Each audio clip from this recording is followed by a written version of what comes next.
Каттоо учурунда албетте бизде жылда эле конкурс чоң, каалоочулар да көп. Өзгөчө могу биздин каттоонун акыркы 3 күнүндө абдан көп киши келет.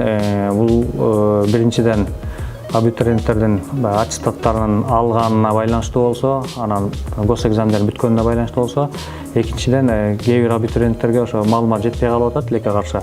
Биз бүтө электен мурун, аттестат ал электен мурун 11-класста окуйт деген справка менен дагы, маалымда менен дагы документ кабыл ала беребиз. Бирок ошону көп билбей калып, анан акыркы күндөрү келишет, анан бизге дагы ыңгайсыз болот, өздөрүнө дагы көпкө кезекке туруп калышат.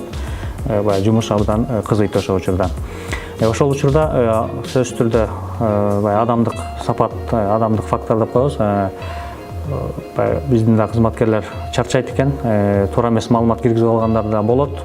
Бирок ошол учурда абитуриенттер өздөрү колуна берилген сынак баракчасын текшерип, кылдап текшерип, анан ката болсо ошол жерден дароо айтышса, биз оңдоп беребиз. Анан ошол эле учурда кетип калып, анан кийин байкап калса деле кайра келишсин. Анан ошойдон мен туура эмес кирип калдым, так сынакка киргизбей коюшат деп үмүтсүздүккө эметпесин, кайра келип бизге кайрылса биз оңдоп беребиз. Негизи атынан бир канча тыбыш болуп кайтса эчтеке болбойт, бирок толугу менен аты башкача. Мисалы таластан өткөндө бир ата эне чалды, аты такыр эле башка экен, анан тахмина деп жазылып калыптыр.